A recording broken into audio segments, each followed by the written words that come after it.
உங்களுக்கு அனுப்பின பெரிய சேனையாகிய வெட்டுக்கிளிகளும் பச்சைக்கிளிகளும் முசுக்கட்டை பூச்சிகளும் பட்சித்த வருஷங்களின் விளைவை உங்களுக்கு திரும்ப விசுவாசிக்கிறீங்க. கொஞ்சம் உட்காந்து ஒரு கால்குலேட்டர் போட்டு பாருங்க, எவ்வளவு இழந்துட்டீங்க, எத்தனை நஷ்டம் இல்லையா, எத்தனை பலவீனம் வந்தது, எத்தனை வியாதி வந்தது, எத்தனை லட்சங்கள் போச்சு. லட்சணமா வாழ்ந்துருப்பேன், இருந்துதான் வாழ்ந்துருப்பேன் இல்லையா. கூட சொன்னாங்க அந்த 5 நாள் 6 நாளுக்குள்ள 3 லட்சம் கொடுக்கும் இல்லையா. இது போல எல்லாத்துக்கும் தான் நஷ்டமா இருக்கு, எனக்கு நஷ்டமா இருக்கு. இந்த 10 வருஷ காலம் என்னுடைய பலவீனங்கள்ல பார்த்தீங்கன்னா இதெல்லாம் யார் தருவாங்க எனக்கு? சத்துரு கொண்டு போனதெல்லாம் என்கிட்ட 4 அத்தனையா இல்ல 100 அத்தனையா கேட்பேன். நான் எவ்வளவு கேட்பேன்? நான் 4 மடங்கு கேட்க மாட்டேன், 100 மடங்கு வாங்கி விட அவங்ககிட்ட. 100 மடங்கு என்ன பண்ண எனக்கு? நான் எதெல்லாம் இழந்தானு அதெல்லாம் யார் கொடுக்கணும்? எனக்கு சொல்லியிருக்கிறேன், நான் சொல்ல, அவர் தான் சொன்னாரு. பட்சித்த வருஷங்களின் விளைவா உனக்கெல்லாம் திரும்ப அறிவேன்.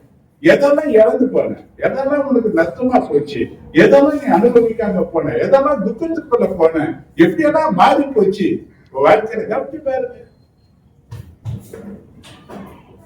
எப்பவுமே சில நேரத்தில் ஒன்னு ஆசைப்பட்டு என்ன முடியுது, அதாயிடுமோ இதாயிடுமோ பலவீனமாயிடுமோ நிக்க முடியாதோ பல நிலைகள் இருக்கு. இதெல்லாம் திரும்ப யாருக்கும் தரணும், யாரும் தரணும்.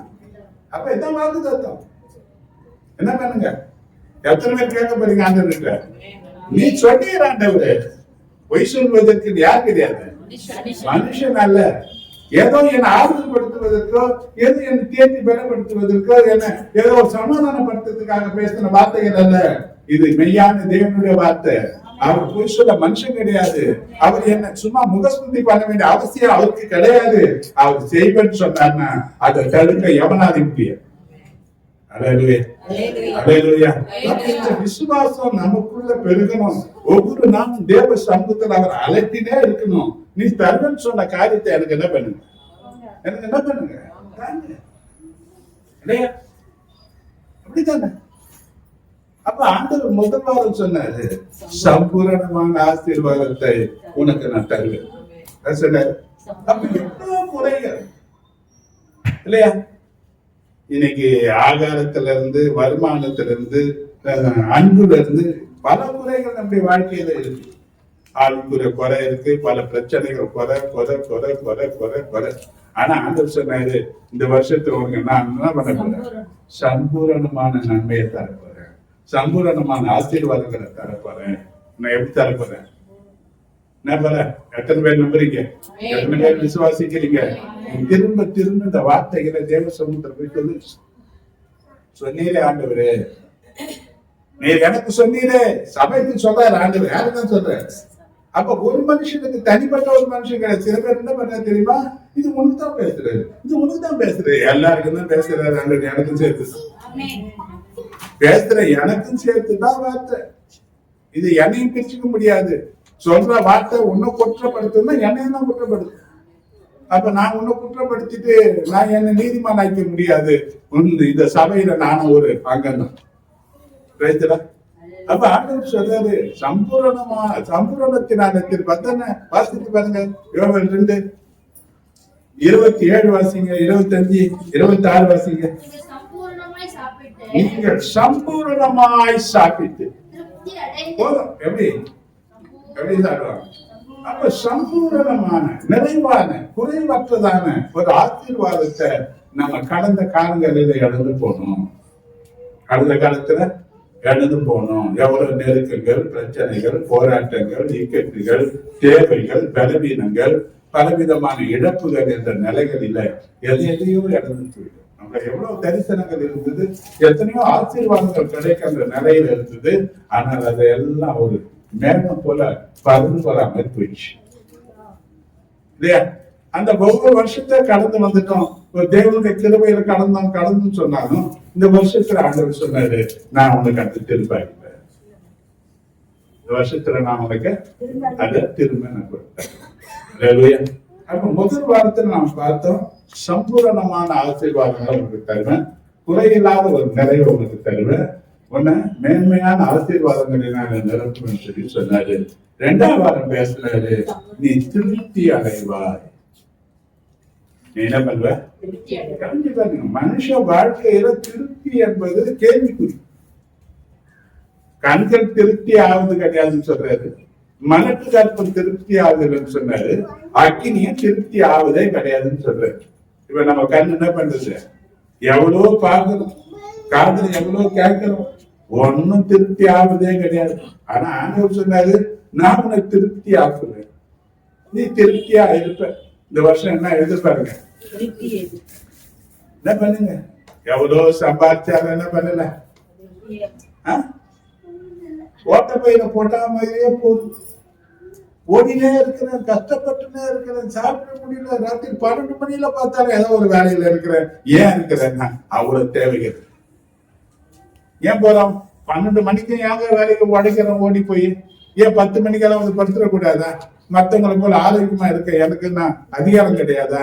நான் மாத்திரம் ஏன் ஓடுறேன்னா என் தேவைகள் அப்படி இருக்கு, என் பிரச்சனைகள் அப்படி இருக்கு. நான் யாருக்கு போய் கேட்கறது? நான் உடைக்கிறேன். ஆண்டவரே பலன் கொடுத்து இருக்கிறாரு, உடைக்கிறோம் உடைக்கிறோம் உடைக்கிறோம். அப்படி உடைச்சு கூட திருப்தி இல்லாத காலங்களை கொஞ்சம் நினைச்சுப்பாரு. ஆண்டவர் என்ன பண்ண போற? திருப்தியை தரப்போற. எல்லாவற்றிலையும் மன ரம்மியமாக வாழக்கூடிய கிருபையை தரப்போறாரு. அது கொஞ்சமா இருந்தாலும் நிறைய இருந்தாலும் அதுல ஒரு திருப்தியான ஒரு ஆசீர்வாதத்தை கர்த்தர் நமக்கு கட்டளையிட்டு நம்ம என்ன பண்ண போறாரு? நடத்த போறாரு. 3ஆவது வாரம் சொன்ன அதிசயமாய் உன்னை நடத்த போறாரு. எப்படி நடத்த போறாரு? அதிசயமா நடத்த போறாரு. இப்படி ஒண்ணு நடக்குமா, இப்படி ஒண்ணு ஆகுமா அப்படின்னு நம்ம ஆச்சரியப்படக்கூடிய அளவுக்கு கர்த்தர் என்ன பண்ண போறாரு? அது உன் தேவைகளா இருக்கலாம், பிரச்சனைகளா இருக்கலாம், உன் எதிர்பார்ப்புகளாக இருக்கலாம். அது ஆச்சரியப்படக்கூடிய அளவுக்கு கர்த்தர் உன்னை நடத்த போகிறார். அல்லேலூயா, அல்லேலூயா, அல்லேலூயா, அல்லேலூயா. இந்த வாரம் இந்த 3 நிலையில நடத்திட்டு 4வது இந்த வாரம் பாருங்க, யோகா 2:26. நீங்கள் சம்பூரணமாய் சாப்பிட்டு திருப்தி அடைந்து உங்களை அதிசயமாய் நடத்தி வந்த உங்கள் தேவனாகிய கர்த்தருடைய நாமத்தை துதிப்பீர்கள். என் ஜனங்கள் ஒருபோதும் வெட்கப்பட்டு போவதில்லை என்று சொல்லுகிறபடி பட்சித்த வருஷங்களின் விளைவை திரும்ப அளிக்கும் தேவன் அந்த ஆசீர்வாதங்களின் உச்சமாக துதி நிறைந்த ஜெயமுள்ள வாழ்க்கையை நமக்கு வாக்கு பண்ணுகிறார். துதி பெரிய போராயம். துதி தேவனுடைய பிள்ளைகளுக்கு பெரிய ஆசீர்வாதம். துதி ஒரு நியாய தீர்ப்பை செலுத்துகிற அதிகாரத்தை நமக்கு தரும். நம்ம என்ன பண்றது இல்லை, நான் சொல்ல புரிய மாட்டேங்க உங்களுக்கு. ஆராதனையில வாங்கினா ஆராதனையும் வர மாட்டேங்க. சங்கீதம் 149 சங்கீதம் 6-9 வசனங்கள் வாசித்து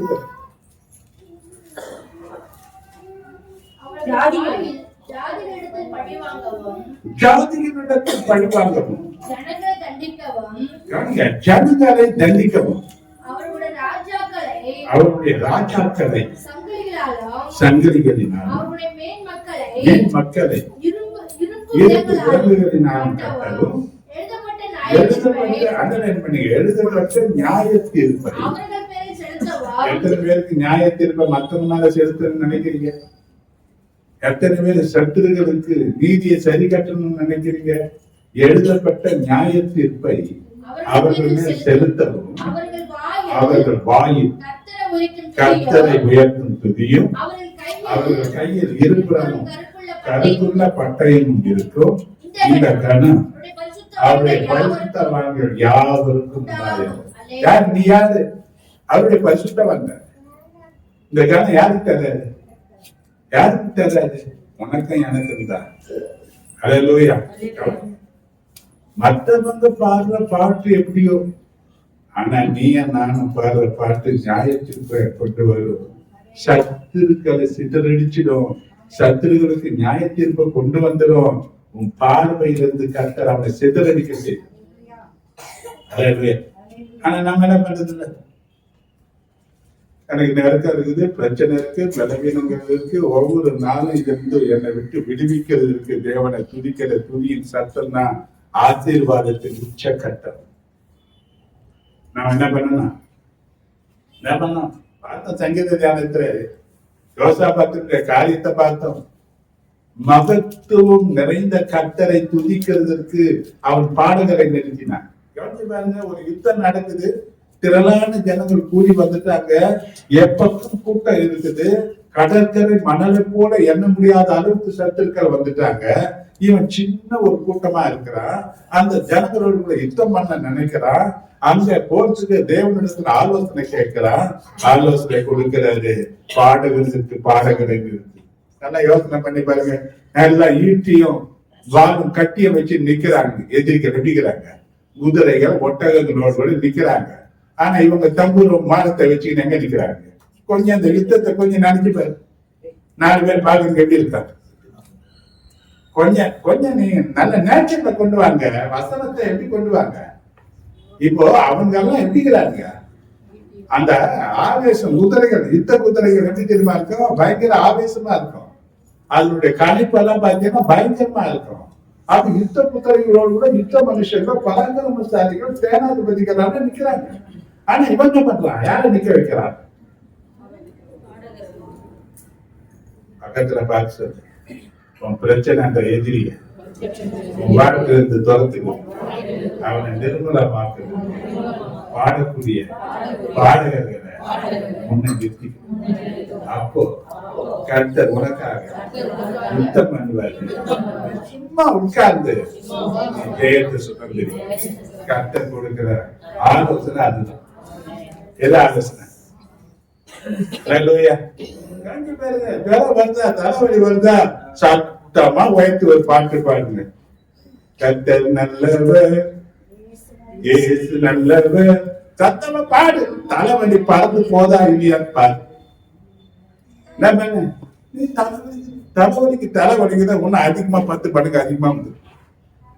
ஏன்னா நீ விதைக்கிறது அதுதான். அது முளைக்குது ரொம்ப சீக்கிரமா. நீ எதை விதை?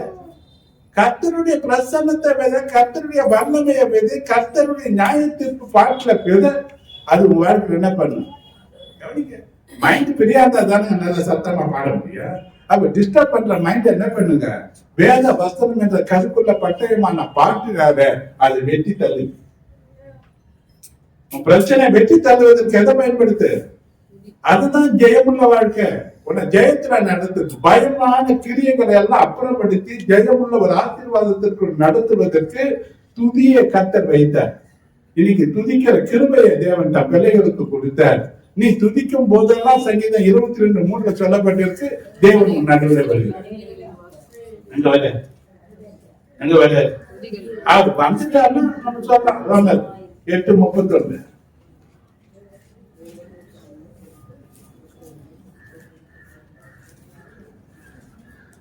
இவைகளை குறித்து நாம் என்ன சொல்லுவோம்? தேவன் நம்முடைய பட்சத்தில் இருந்தால் நமக்கு விரோதமாய் இருப்பவன் யார்? என்னங்க? யார் இருப்பாங்க? சொல்லுங்க. இது ஒரு சேலஞ்ச். யார் இருப்பாங்க? உனக்கு விரோதமா யார் இருப்பாங்க? யார் வந்துட்டா? கர்த்தர் உன் பட்சத்தில் இருந்தார், கர்த்தர் என் பட்சத்தில் இருந்தார், எனக்கு விரோதமா இருக்கும். யாரால முடியும்? கவனிச்சு வேலைத்தளத்துல கூட அதிகாரிகள் சிதறிச்சு மண்ணை கவுந்து போகும்படியா செய்திடலாம். எவ்வளவு பேர் என்னால சொல்ல முடியும்? ஜபமும் துதியும் பலத்த கிரியைகளை செய்யும். அல்லேலூயா. உட்கார்ந்த இடத்துல நியாயத்தீர்ப்பை யார் மேல கொண்டு வந்துடலாம்? கவனி பாருங்க, யோசபாத் அதுதான் செய்தான், துதிக்க ஆரம்பிச்சான், கர்த்தர் கேட்க செய்ய ஆரம்பிச்சது, ஒருத்தருக்கு ஒருத்தர் வெட்டி செத்தான். எதிரியா வந்தவங்க என்ன பண்ணாங்க, ஒருத்தர் கூட அவங்களை மீண்டு போலன்னு சொல்லி எழுதப்பட்டது. ஒருத்தர் கூட என்ன பண்ண மாட்டாங்க, தக்கவே மாட்டாங்க. அப்போ அப்பேற்பட்ட ஒரு காரியம். அப்ப இந்த மாசத்துல தேவன் சொல்றாரு, இந்த வருஷத்துல தேவன் சொல்றாரு, உன்னை சம்பூர்ணமா நடத்த போற, உன்னை திருப்தியா நடத்த போற, உன்னை அதிசயமான பாதையில நடத்த போற. இதெல்லாம் உன் வாழ்க்கையில முன்ன நிக்க வச்சுக்கணும். இதற்காக கர்த்தரை துதிக்க பழகு. இதுக்காக கர்த்தரை என்ன அதிசயப்பா நமக்கு தெரியாது, தெரியாத அதிசயமே கிடையாது. இப்படி ஒரு நடந்துதான் தெரிஞ்சாத அதிசயம் சொல்ல முடியுமா? நான் எதிர்பார்த்துதான் நடந்துச்சுன்னு சொல்லலாம். நான் எதிர்பார்க்காத ஒண்ணு இப்படி நடக்குமா என்ற சந்தேகம் ஒண்ணு. ஒருத்தர் கேட்டா, ஒரு மரக்கால் மாவு ஒரு வெடிக்காசு விற்கிறா, அவன் கேட்டா, வானத்தின் மதகுகளை கர்த்தர் திறந்தாலும் இது நடக்குமா? நடக்குமா? நடக்குமா? நடக்கும். நீ கண்ணில் பார்ப்ப, ஆனா அதை அனுபவிக்க மாட்டேன். அவன் பார்த்தான், ஜனங்கள் நெருக்கிறதுனால மிதிப்பட்டு செத்தான்னு எழுதுறாரு. யார் பார்த்தா? இல்லையா மோச கூட கேட்டா இல்லையா, ஆண்டவரே ஒரு மாசம் நீ தகுதி சொன்னீரே, கொஞ்சம் யோசனை பண்ண. யாருக்கு ஆலோசனை சொன்னாங்க? ஏன்னா 20 லட்சம் ஜனம் பேர் இருந்தாங்க. யுத்த மனுஷங்கள 6 லட்சம் பேர். யுத்த மனுஷங்கள அப்ப யுத்த மனுஷன் சொன்னா 25 வயசுல இருந்து 50 வயசுக்கு வரல இருக்கிறவங்க. அப்ப 50 வயசுக்கு மேல இருக்கிறவங்க, 25 வயசுக்கு கீழே இருக்கிறவங்க, பெண்கள் எல்லாம் கணக்கு சொத்துனா ஒரு 20 லட்சம் தாண்டினா நான் கணக்கு. இவ்வளவு பேருக்கு என்ன பண்ணோம் சொன்னா, நம்ம எங்க கிட்ட இருக்கிற மாடு ஆடு எல்லாம் அடிச்சாங்க, நாங்க வலைகளை போட்டு மீன்கள் எல்லாம் வாரி குடிச்சோம். ஒரு நாளைக்கு போதாதே ஆண்டவரே, எத்தனை நாளைக்கு? நீ எவ்வளவு நாளைக்கு தருவீங்க? இது ஆகுமா? அது கேட்டாரு. கர்த்தருடைய கரம் குறுகி இருக்கிறதோ அதை நீ காண்பா. காண வச்சாரா இல்லையா? சாப்பிட்டாங்களா இல்லையா? வாயில சாப்பிட்டது மூக்குல புறப்படுகிற வரைதான் எங்க கொடுத்தாரு? தேடினாங்களா? தேடி வந்ததா? அதான் அதிசயம். நீ தேடாம உன்னை தேடி வருகிற அளவுக்கு செய்தார் பத்தியா, எதுனா அதிசயம். அவன் கூட போட்டுக்கலாம். இது எல்லாம் சுத்தி சுத்தி எங்க போட்டுக்கலாம்? எவ்வளவு நாள் சாப்பிட்டான்? ஒண்ணுமே இல்ல, வனந்தரம் வறட்சி. ஆனா அந்த இடத்துல வளமான ஆசீர்வாதத்தை தருவதுதான் கர்த்தருடைய ஆசீர்வாதம். இதுவரைக்கும் நீ நினைக்கலாம் வறட்சியா இருக்கிற, எல்லாம் ஒண்ணுமே இல்லாம இருக்கிற, எல்லாம் இடது போய் இருக்கிற, எதுவுமே கிடையாது, எனக்கு யாருமே துணை இல்லை, நான் ஏதாவது என்ன பண்ணணும் பயடாத. பலமாய் கர்த்தர் ஆசீர்வதிப்பார். கர்த்தருடைய பலமாக்கி தருவார். வனாந்தரத்துல அற்புதத்தை காண செய்வார். வனாந்தரமான இடத்துல கர்த்தர் தேடி வர செய்தார் ஆசீர்வாதங்கள். அல்லேலூயா. அப்ப இதுக்காக என்ன பண்ணணும்? நாம கர்த்தரை அதிகமா இந்த வருஷத்துல வச்சுங்க. ஜெபிக்க ஒரு காரியத்தை சொல்லி கொடுத்தேன். 2வது துதிக்க பழகுங்க. நடந்தாலும் பாடுங்க, உட்கார்ந்தாலும் பாடுங்க, பிரச்சனையிலையும் பாடுங்க, ஆசீர்வாதத்திலையும் பாடுங்க. இந்த வருஷம் என்ன வருஷமா மாத்த போறீங்க? இது நமக்கு ஒண்ணு சொல்லிக்கிறாங்க. இந்த துதியின் ஆண்டாக வச்சுக்க. என்ன வச்சுக்க? இது ஜெபிக்கிற ஆண்டும் தேவனை துதிக்கிற ஆண்டும் வச்சுங்க. உங்களை தேடி அற்புதங்கள் வருவதை நீங்க பாப்பீங்க. உங்களை தேடி வர யாரும் தேடி போக வேண்டாம். நாம ஒண்ணா அது தேடி வர்றத நீங்க பார்க்கதான் போறீங்க. பெரிய சந்தோஷம் தானே, இது பெரிய மகிழ்ச்சியான ஒரு செய்தி தானே. உங்களுக்கு கர்த்தர் தரக்கூடிய செய்தி பாருங்க. இன்னைக்கு ஆவிக்குரிய ஆசீர்வாதம் மிக மிக மேலானது. தாவீதின் வாழ்க்கையின் உச்சம் அதுதான். தாவீது ஒரு துதிக்கிற மனுஷனா இருந்தான் இல்லையா? வேதம் சொல்லுகிறது அவனை குறித்து. அவன் போன இடத்துல எல்லாம் கர்த்தர் அவனை காப்பாத்தினார். போன இடத்துல எல்லாம் புத்திமானா இருந்தான். அவன் எப்படிப்பட்ட இடத்துக்கு போன தெரியுமா? சவுல தந்திரமா அனுப்பினான். இவன் ஜனங்கள் கையிலேயே மாட்டி சாப்பிட்டோம், சத்துரு கையிலேயே மாட்டி சாப்பிட்டோம். இவன் பெரிஸ்தர்கள் ஒரு பக்கம் எதிரியா இருக்கிறாங்க. இஸ்ரவேல் ஜனங்கள் பெனியமின் கோத்திரத்தான் சவுல் இல்லையா? தாவீது யூதா கோத்திரத்தான். யார் கையில மாட்டிக்கிட்டான்? அவன் கைத மாட்டிக்கிட்டான். ஆனா எல்லாரையும் கவர்ந்து கொள்ளக்கூடிய அளவுக்கு அவன் புத்திமானா நடந்துட்டான். அவன் புத்திமானா நடக்கிறத பார்த்து சவுலுக்கு ஆட்டம் நின்றுச்சு. கரகர் ஒரு பயம் எங்க வந்துருச்சு? அவனுக்கு தெரிஞ்சு போச்சு, தேவனும் கூட இருக்கிறாரு. தேவனும் கூட இருக்கிறாரு. என்ன பண்ணா தெரியுமாங்க? இதுதான் சங்கீதம் 32:10 இருக்கு.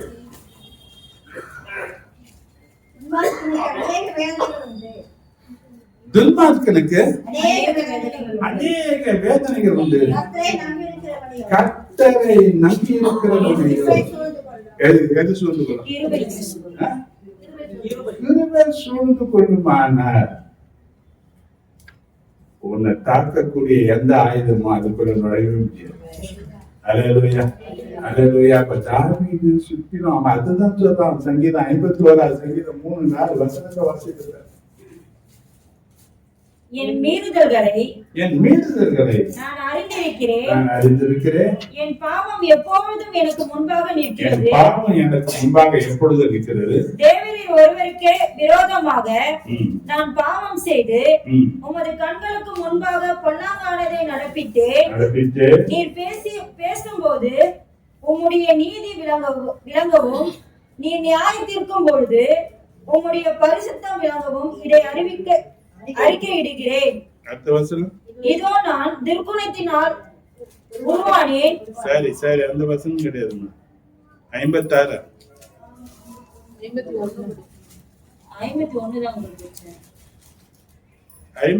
3-4. நான் பயப்படுகிற நாளில் உம்மை நம்புவேன். பயப்படுகிற நாளில் உம்மை நம்புவேன். யாரை நம்புவேன்? கர்த்தரை எந்த மனுஷன் நம்புகிறானோ அவனை கிருபை சொல்லுகிறார். 4வது வசனம். தேவனை முன்னிட்டு அவருடைய வார்த்தையை புகழுவேன். தேவனை நம்பி இருக்கிறேன். நான் பயப்படேன். மாம்சமானவன் எனக்கு என்ன செய்வான்? நித்தமும் என்ன செய்வாங்க? யாரை நம்பி இருக்கிறேன்? தாவீதினுடைய வெற்றியின் ரகசியம் அதுதான். அவன் பாருங்க, சின்ன வயசுல இருந்து அவன் யுத்த மனுஷனா இருந்தான். வாலிப வயசுல இருந்து அவன் யாரா இருக்கிறான்? கவனிங்க, ஒரு ஆளுநர் பின்னாக போனவன் அவன் யுத்த மனுஷனா இருந்தான். அவன் முதிர் வயது வரையிலும் யாரா இருந்தான்னா ஒரு யுத்த மனுஷனா இல்லையா? அவன் போன இடங்களில் எல்லாம் கர்த்தர் அவனுக்கு ஜெயத்தை கட்டளையிட்டாரு. அவன் தோல்வி என்பதை காணாதவனாக அவன் எல்லாம் ஜெயம் கொள்ளுகிறவனாக மாறி போனான். அதுக்கு ஒரு ரகசியம் என்னன்னு பார்த்தீங்கன்னா, அவன் கர்த்தருடைய கிருபையினால மூடப்பட்டிருந்தான். அப்ப தேவனை துதிக்கிற துதி நம்ம வாழ்க்கையில என்ன பண்ணாங்க? பெரிய ஜெயத்தை கொண்டு வரும். அதனாலதான் எப்படி சொல்றாரு? 1 தெசலோனிக்கர் 5:18 பாத்தீங்கன்னா, எல்லாவற்றிலேயும் ஸ்தோத்திரம் செய்யுங்க. எல்லாவற்றிலும் எதுல ஸ்தோத்திரம் பண்ற? ஆளை பார்த்தாவே பண்ண மாட்டீங்க. கூப்பிட்டு சொல்ல வேண்டியதாகுது. அம்மா ஸ்தோத்திரமா, அம்மா ஸ்தோத்திரமா வாங்க வேண்டியதாகுது காசு கொடுத்து. கவனிங்க, ஸ்தோத்திரம் யாருக்கு? பாருங்க, உங்களை நடத்துறவங்க உத்தரவாதம் உள்ளவங்க. யாரை கனப்படுத்துங்க? ஒருத்தரை கனப்படுத்த சொல்லி இருக்கிற. ஒருத்தரை கனப்படுத்திக் கொள்வதில் முந்திக் கொள்ளுங்க. கனம் பண்ணதுல என்ன பண்ணுங்க? சொல்லுங்க. சபையில வரும்போது என்ன பண்ணணும்? ஒவ்வொருத்தரும் கனத்துக்குரியவங்க. ஒவ்வொருத்தரும் யாரும் அற்புதமானவங்க யாருமே கிடையாது. அப்ப யாரை பார்த்தாலும் என்ன பண்ண கத்துங்க? இந்த சபையில பார்த்தாலும் ரோட்ல பார்த்தாலும் என்ன பண்ணுங்க? அவங்களை ஸ்தோத்திரம் பண்ண கத்துங்க. பிள்ளைகளுக்கு ஸ்தோத்திரம் பண்ண கட்டி கொடுங்க. சின்ன வயசுல அது எதை வளரட்டும். இதுல நல்ல காரியங்களில வளர்த்துக்கினா அந்த பிள்ளைங்க முது வயது வர விடாது. எதுல வளர்த்து கொடுங்க. ஏனென்றால் கனம் பண்ணுவதுல ஒருத்தர் முத்தி கொள்ளுன்னு சொல்றாரு. ஏன்னா கனத்திற்குரிய பாத்திரமாக கர்த்தர் நம்மளை நிறுத்தி வைக்கிறேன். அப்ப என்ன சொல்ற? எல்லாவற்றையும் நீங்க ஸ்தோத்திரம் பண்ணு. அப்படி செய்வதை கிறிஸ்து உங்களை குறித்த தேவனுடைய சித்தமா இருக்குன்னு சொல்றாரு. அப்ப அது தேவனுடைய சித்தம். நீ எல்லாவற்றையும் ஸ்தோத்திரம் பண்ண. நன்மையானாலும் தீமையானாலும் என்ன பண்ணுங்க? ஏன்னா ஆதியாகமம் 50:20 சொல்லப்பட்டிருக்க வார்த்தையை நீங்க கவனிங்க.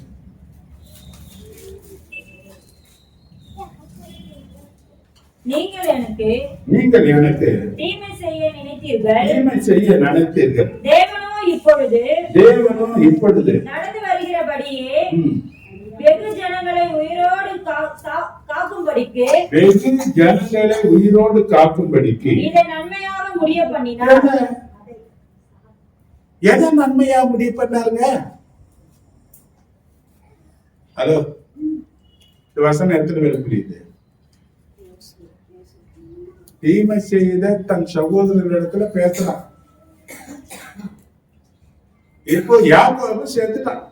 யாக்கோபு இப்ப அண்ணன்மார்களுக்கு ஒரு பயம் வந்துருச்சு. யோசேப்பு நம்ம செய்த தீமை எல்லாம் நினைச்சு நம்ம என்ன பண்ண போலாம்? ஏன்னா நம்ம அதிகாரத்துல இருக்கிறோம். இப்ப சொல்றாங்க, நாங்க செய்த தப்பெல்லாம் மறந்துட சொல்லி நம்ம அப்பா உயிரோடு இருக்கும்போது கூட சொல்ல சொன்னாரு. எங்க சொல்றாங்க? யாக்கோபு சொன்னானா? இவங்க பயம் என்ன பண்ணிட்டான்? அப்பா இருக்கிறவங்க தச்சம். இப்ப அப்பா போயிட்டாரு, இவன் ஏதாவது பண்ணிட்டு போறான்ற பயம். இப்ப ஆள் அனுப்புறாங்க, தூது அனுப்புறாங்க. அவங்க சொல்றாங்க, நீங்க என்ன அனுப்பல, தேவனே தான் என்ன அனுப்புனாரு. ஏன்னா ஜீவ ரட்சணம் பண்றதுக்கு என்ன பண்ணாரு? நீங்க பயப்படாதீங்க, நான் உங்களை பராமரிப்ப பாதுகாப்பு சொல்றோம். ஏன்னா நீங்க செய்த தீமைய தேவன் இன்னைக்கு இருக்கிறபடி எனக்கு நன்மையாக அது முடிவு பண்ணினார். எனக்கோ செய்த தீமை எப்படி அந்த தரிசனம் நிறைவேற பார்த்தலாம். சவாலுக்காக செய்த தீமை அது எங்க வந்து நிறுத்தினாரு? அது நன்மையாக கர்த்தர் முடிவு பண்ணினார். அல்லேலூயா, அல்லேலூயா. இன்னைக்கு யாரோ செய்த தீமைகள், அது உன் பிள்ளைகளா இருக்கலாம், மற்றவங்களா இருக்கலாம், யாராக வேணா இருக்கட்டும். ஆனா ஒரு நாள் அது கர்த்தர் உனக்கு நன்மையாக முடிவு பண்ணுவார். ஏனென்றால் யோசேப்பு ஆராதித்த அதே தேவனை தான் நம்ம ஆராதிக்கிறோம், அவரை தான் நம்ம துதிக்கிறோம். அவரால் தீமையை நன்மையாக முடிவு பண்ண அவரால் முடியும். பாருங்க, சங்கீதம் 34 பாருங்க, அவ்வளவு பெரிய இருந்த மனுஷன் முதல் வசனத்தை பாருங்க, அவன் என்ன பேசுறான் பாருங்க. கர்த்தரை நான் எக்காலத்திலும் ஸ்தோத்திரிப்பேன். கர்த்தரை நான் எக்காலத்திலும் ஸ்தோத்திரிப்பேன். அவர் துதி எப்பொழுதும் என் வாயில் இருக்கும். என்ன சிச்சுவேஷன்ல அவன் அப்படி சொல்றான்? அந்த தலைப்பு ஹெட்டிங்ல வாசிங்க. தாவீது அபிமெலேக்கு முன்பாக வேஷம் மாறின பொழுது என்ன வேஷம் போட்டாங்க? என்ன வேஷம் போட்டாங்க? நாங்க போடாத வேஷம் வாங்க தாவீது போட போறோம். நாங்க போடுற மாதிரி எல்லாம் தாவீது போட முடியாதுன்றீங்களா? எப்படி சொல்றீங்க? என்ன வேஷம்? இப்போ அவனை நம்பி போனான். அவன் பார்த்தான், அவன் சொன்னான், இவனையா நாங்க கொண்டு வந்தீங்க? சவுல் போட்டது 1000, இவன் போட்டது 10,000 பேர். இவனை தான் சொன்னாங்க, இவனையா நாங்க கொண்டு வந்தீங்க? என்ன பார்த்தா, ஐயோ இவனால மோசம் வரப்போகுது. உடனே பார்த்தீங்கன்னா ஆக்ஷன், அப்படியே காலை கீழே சொயிட்ட ஆரம்பிச்சா, இன்னொரு வாயில தப்புற மாதிரி பண்ண ஆரம்பிச்சா. இப்ப பார்த்தா ராஜா, பைத்தியக்காரனுக்கு குறைபாடா நினைச்சு இந்த பைத்தியக்காரனை எங்கிட்ட கொண்டு வந்தீங்க, தொலைச்சு விடா நம்பரு. ஓடிக்கினே பாடுறான், கர்த்தரை நான் எக்காலத்துக்கும். ஓடும்போது பாட்டு வருமா? நமக்கு வருமா? வரா? வராது இல்ல. இவனுக்கு வந்து என்ன பண்ண என்ன பண்ண என்ன பண்ண அவன் எந்த சட்டையில முடிக்கொண்டான்? தேவனுடைய துதி என்ற சட்டைக்குள்ள அவன் முடிக்கொண்டான். அவனை பத்திரமா காத்து நடத்தினார். அல்லேலூயா. இன்னைக்கு உன் பிரச்சனை எதுவா இருந்தா, நீ ஓடிக்கொண்டே இருக்கிறன்னு சொன்னாலும், நெருக்கத்துல பிரச்சனை மத்தியில நான் வாடிக்கொண்டே இருக்கிறேன்னு சொன்னாலும், துதி உன்னை பலப்படுத்தி எடுக்கும், துதி உன்னை உற்சாகப்படுத்தும். என்ன பண்ணுங்க? அதனாலதான் நான் சொல்றேன், சபைக்கு வாங்க, ஒரு பங்கு எடுத்துங்க, கர்த்தரை பாடி மையப்படுத்துங்க, அடுத்தவனை வழி நடத்தக்கூடிய தலைவர்களாக மாறுங்க. அந்த வாய்ப்பு உங்களுக்கு இங்க இருக்கு. பெரிய இடத்துல இருக்கா இல்லையா தெரியாது, பெரிய இடத்துல ஒரு ஸ்பை வச்சிருவாங்க. பாருங்க, இவங்க நல்லா பாடுறவங்க 10 பேர் பிரிச்சிருவாங்க, இவங்கதான். ஆனா இங்க அப்படி கிடையாது. நீ யார் பாடினாலும் பார்த்து வாய்ப்பு இருக்கு. ஆனா ஒண்ணு டேட்டா வந்துட்டாங்க, சீக்கிரம் வந்து என்ன பண்ணுங்க, அதுக்காக ஜெபம் பண்ணி அதுக்காக காத்துருங்க. கட்டாயம் கர்த்தருடைய ஆவியானவர் இடைப்படுவாரு. என் இருதயத்தை என் கண்ணுல யாரை காட்டுறாரு நிச்சயமா கூப்பிட்டு இங்க வாங்க. நான் இப்ப ஆராதனை பண்றதே கிடையாது, உங்க கையில தான் கொடுக்குறது. யாரு சரியா வாங்க. ஏன்னா மற்றவங்களை நடத்தக்கூடிய ஒரு வாய்ப்பு யாருக்கு இருக்கு? யாருக்கு இருக்கு? பங்கு எடுத்துக்கணும். உன்னை கொண்டு என்ன செய்வார் எனக்கு தெரியாது. ஆனா எதை செய்வார்? எதையாவது ஒண்ணு செய்வார். அந்த பாட்டு உணர்த்து வைக்கும், அந்த பாட்டு அற்புதங்களை செய்யும், அந்த பாட்டு வியாதியை விளக்கும். ஏதோ ஒரு கிருபை, ஏதோ ஒரு தானத்துக்கு வெளிப்படும், ஏதோ ஒரு வரத்துக்கு வெளிப்படும். அன்னைக்கு சொல்லுவாங்க, அன்னைக்கு ரொம்ப ஆறுதலா இருந்தது, அன்னைக்கு எனக்கு இதுல விடுதலை இருந்தது, அன்னைக்கு எனக்கு இப்படி நடந்தது, அன்னைக்கு இந்த சங்கீதத்தை அந்த கத்தை கூட பேசினாரு, என் வாழ்க்கையில பேச மாற்றம் உண்டாக்கி எதையோ ஒண்ணு யாரை கொண்டு செய்தாருன்னா உங்களை கொண்டுதான் செய்வார். எங்க வாங்க, எங்க வாங்க, வாசல் திறந்திருக்கு, அடைப்பட்ட வாசல் இல்லது. எங்க உள்ள வாங்க, உள்ள வாங்க. எதுக்காக வாங்க? எதையாவது ஒன்று செய்யணும். ராத்திரியில ஜெபம் பண்ணுங்க, ஒவ்வொரு வாரமும் ஜெபம் பண்ணுங்க, தொடர்ந்து ஜெபம் பண்ணுங்க. கர்த்தருடைய காற்று உன்னை இழுத்து கொண்டது. எப்படி திருப்பி ஞானஸ்தானம் கொடுத்தவனை தூக்கிட்டு போனாரோ அவரை ஆவி அந்த ரகத்தை வந்து விட்டுள்ளது. இவன் ஜெபம் பண்றான், ஓடிக்கிட்டு என்ன பண்றான்? கர்த்தர் என்ன பண்றான்? எந்த சூழ்நிலையிலையும் எந்த தேவைகளிலையும் அவன் மனதார துதிக்கிறத நம்ம சங்கீதங்களில நிறைய சங்கீதங்களில பார்க்கலாம். ஏன்னா 2 சாமுவேல்ல சொல்றாரு 23:1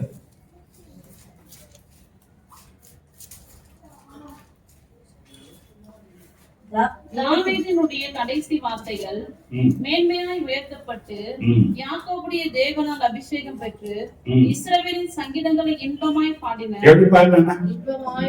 இன்பமாய் பாடின. ஈசாயின் குமாரனாகிய தாவீது என்னும் புருஷன் சொல்லுகிறது என்னவென்றால், அவன் எப்படி பாடினா? தேவனை பாடுறதே இன்பமா நினைச்சாங்க, இன்பமா பாடினா. கவனிச்சிங்க, இன்பம் மற்ற துன்பத்தை நீக்குமா நீக்காதா? இல்லையா? அதனால மகிழ்ச்சியா இருங்க, மகிழ்ச்சியா இருங்க. அதுதான் பலன். நம்முடைய பலன் எங்க இருக்கு? கவனிச்சு பாருங்க. அதுதான் ஆண்டவருடைய இருதயத்துக்கு ஏற்றது என்பதை தாவீது கண்டுபிடிச்சுக்கணும். மாத்திரமல்ல, தன் வாழ்நாள் முழுவதும் எல்லாவற்றுக்காகவும் கர்த்தரை துதித்தான். அது தன் வாழ்நாளில் அவன் காத்துக்கொண்டான். அப்போஸ்தலர் 13:22 சொல்லப்பட்டிருக்கு.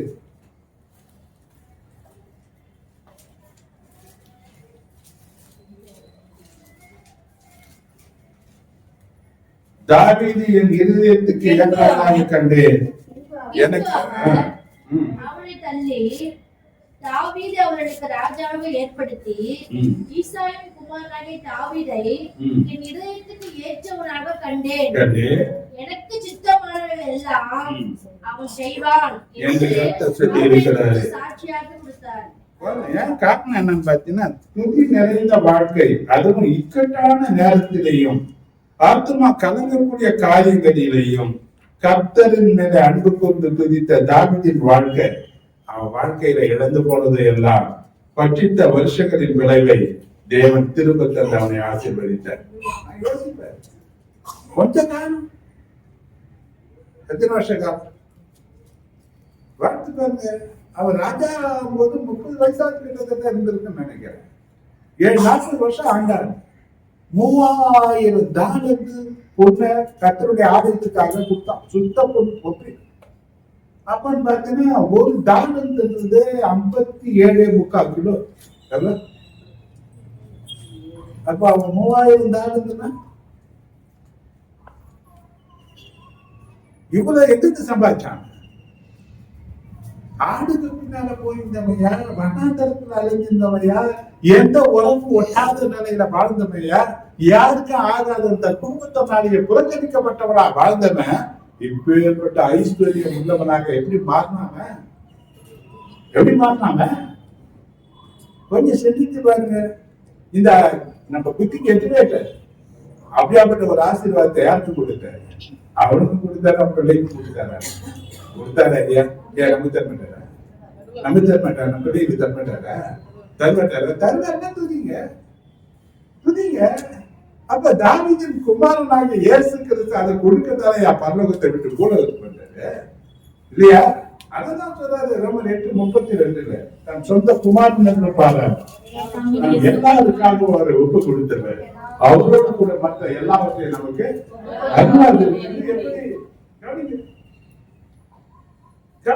வேதம் சொல்லுது. இழந்ததையெல்லாம் பெற்றுக்கொள்ளலாம் மாத்திரம் கிடையாது. 1 சாமுவேல் 30வது அதிகாரத்துல பாக்கலாம். தாவீது இழந்ததெல்லாம் 38 நினைக்கிறேன். வாசிங்க. தாவீது கர்த்தரை நோக்கி, நான் அந்த தண்டை பின்தொடர வேண்டுமா? அதை பிடிப்பேனா? என்று கேட்டான். சரி. அதற்கு அவர், அதை பின்தொடர், அதை நீ பிடித்து சகலத்தையும் திருப்பிக் கொள்வாய் என்றார். சகலத்தை ஒண்ணு குறையாம எல்லாத்தையும் அவன் திருப்பி பெற்றுக்கொண்டான். அல்லேலூயா, அல்லேலூயா. கவனிக்க மாத்திரம் இல்ல, அவன் வர வர பலத்தான் விருத்தி அடைந்தான் என்று சொல்லி 2 சாமுவேல் 3:1 சொல்லப்பட்டு 1-2 வசனத்தை நீ வாசிச்சு பார்த்தீங்க தெரியும். தாவீது வர வர பலத்தான். சவுலின் குடும்பத்துக்கும் தாவீதின் குடும்பத்துக்கும் நெடுநாள யுத்தம் நடந்தது. தாவீது வர வர பலத்தான். தாவீது என்ன பண்ணான்? வர வர பலத்தான். சாவுல வர வர பலவீனம் அடைஞ்சு போனான். இன்னைக்கு பாருங்க, நம்முடைய வாழ்க்கையா இருக்கட்டும், நம்ம செய்யற ஊழியமாக இருக்கட்டும், ஏராளமான ஆசீர்வாதங்களை பெற்றிருந்தாலும் கர்த்தரை துதிக்கிற வாழ்க்கை மேலானது. துதியினாலதான் எரிகோ விழுந்ததையும், எதிரிகள் ஒருவருக்கு ஒருவர் எதிராக எழுப்பி வெற்றி மடிந்ததையும், சிறைச்சாலைகள் கட்டுகள் அறுந்ததையும் வேதத்தில் மட்டுமல்ல நம்முடைய வாழ்க்கையில ஊழியத்திலையும் ஏராளமாய் நாம் பார்க்கலாம். பவுல் காலத்துல கட்டுகள் அறுந்து போச்சு இல்லையா? அவன் என்ன பண்ணான்? துதிச்சாங்க நடுராத்திரில இல்லையா? அப்படிதான் அப்போஸ்தலர் 16:25 இருக்கு. அந்த மாதிரி வேதனை மத்த கட்டி தொங்க விட்டு இருக்கிறான். சிறைச்சாலையில இருக்கிறாங்க. நடுராத்திரில எழுதி சுதிச்சாங்க. இன்னைக்கு நடுராத்திரி சுதி ஸ்தோத்திரம் எத்தனை பேருக்கு? கட்டி வச்சிருக்க கட்டுகளை கட்டெடுக்கப்பட்டது. நடுராத்திரில ஜபமும் சுத்தியும் ரொம்ப வல்லமையானது. அல்லேலூயா, அல்லேலூயா. நம்ம கவனம் திசை திருப்பப்படாம தேவனையே நோக்கி பார்க்கறதுக்கு அந்த ஜபமும் துதியும் ரொம்ப அவசியமா இருக்கும். அங்க பாருங்க, எல்லாம் போச்சு, எல்லாம் அவன் கட்ட ஒழுங்கப்பட்டுச்சு. அல்லேலூயா. இன்னைக்கு பாருங்க, துயரத்திற்கு பதிலாக ஆனந்த தைலத்தின் துதியின் ஆடையை கொடுத்தேன் என்று தேவன் சொல்லுகிறார். நம்முடைய கண்ணீரின் பாதைகளை கடிப்பாக்கும்படி நிந்தைக்கு பதில் இரட்டத்தனையான பலன் காணும்படியாகவும் உபத்திரப்படுகிற திரளான ஜனங்களுக்கும் ஆறுதலின் ஊழியத்தையும் அபிஷேக வல்லமையும் கொண்டு நம்மை செய்ய கர்த்தர் பயன்படுத்துவார். அல்லேலூயா. கர்த்தர் என்ன பண்ணுங்க? துதித்து அவருக்குள் மகிழ்ந்து கொண்டாடுங்கள். உங்கள் கடந்த காலத்தின் நஷ்டங்களையும் கஷ்டங்களையும் ஆசீர்வாதமாக கர்த்தர் மாற்றிவிட்டார் என்று சொல்லி கர்த்தரை பாடுங்கள், கொண்டாடுங்கள். நீங்கள் ஒருபோதும் வெட்கப்பட்டு போவதில்லை. இதோடு கர்த்தருடைய வார்த்தையை முடிக்கிறது. என்ன பண்ணுங்க? அப்ப இந்த 3 காரியத்தை முன்ன வச்சு கர்த்தர் என்ன பண்ணுங்க?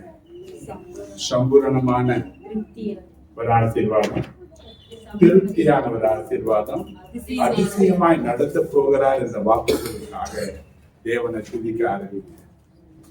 எதெல்லாம் எழுந்தீங்களோ, எதையெல்லாம் இழந்தீங்களோ, எதெல்லாம் தோல்வி கண்டீங்களோ, எதெல்லாம் நஷ்டப்பட்டு போனீங்களோ, எங்கெல்லாம் சத்துருவனுக்கு மேல எழுப்புனானோ அதெல்லாம் அந்த இடத்துல நீங்க என்ன பண்ண போறீங்க? கர்த்தரை நீங்க துதிக்க போறீங்க. கர்த்தர் உங்களை அபரிதமாய் ஆசீர்வதிக்க போகிற கர்த்தர் உங்களோடு இந்த ஆசீர்வதிப்பார். காணிக்க கொடுத்து கருத்து நம்பிக்க போறோம். நீதி தர சமான நீதி தர Thank you. Thank you. Thank you. This is the right emotion that flesh.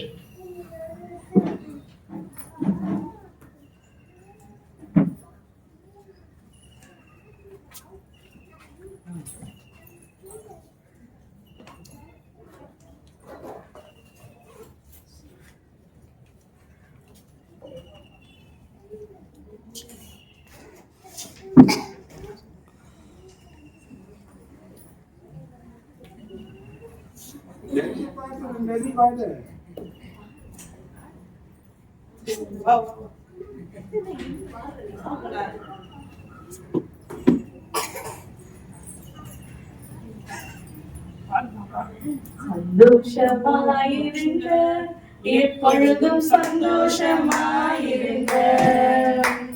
சந்தோஷமாயிருங்க, எப்பொழுதும் சந்தோஷமாயிருங்க. உயர்வானாலும் தாழ்வானாலும், உயர்வானாலும் தாழ்வானாலும், சர்வவல்ல தேவன் நம்மோடு இருக்கிறார். சர்வவல்ல தேவன் நம்மோடு இருக்கிறார். சந்தோஷமாயிருங்க, எப்பொழுதும் சந்தோஷமாயிருங்க. நெருக்கத்தின் நேரத்திலும் கண்ணீரின் பாதையிலும், நெருக்கத்தின் நேரத்திலும் கண்ணீரின் பாதையிலும் நம்மை வழிநடத்தும் தேவன் நம்மோடு இருப்பதால் சந்தோஷமாயிருங்க. நம்மை வழிநடத்தும் தேவன் நம்மோடு இருப்பதால் சந்தோஷமாயிருங்க. சந்தோஷமாயிருங்க, எப்பொழுதும் சந்தோஷமாயிருங்க. என்னதான் நேர்ந்தாலும் சோர்ந்து போகாதீங்க.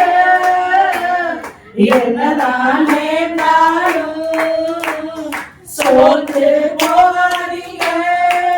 நம்மை அழைத்த தேவன் கைவிட மாட்டார். சந்தோஷமாயிருங்க.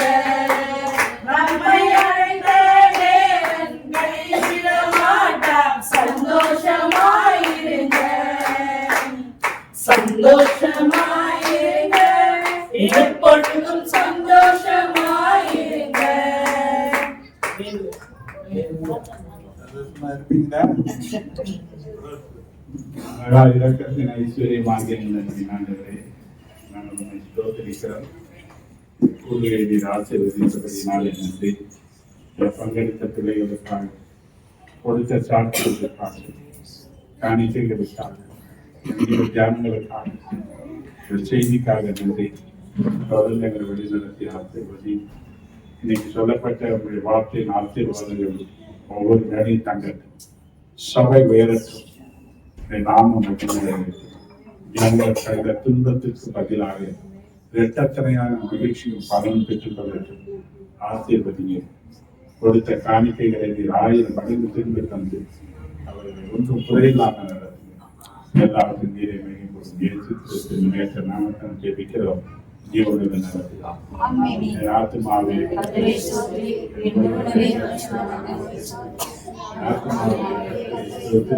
கர்த்தர் செய்த சகல உபகாரங்களும் நம்முடைய கர்த்தராகிய இயேசு கிறிஸ்துவின் கிருபை, பிதாவாகிய தேவனுடைய அன்பும் பரிசுத்த ஆவியாருடைய ஐக்கியமும் ஆசீர்வாதங்களும் பாதுகாப்பும் பராமரிப்பும் வழிநடத்துதலும் நம் அனைவரோடும் வந்திருக்கிற ஒரு குடும்பங்களோடும் என்றும் நீடித்து கிடைத்திருக்கிறார்கள்.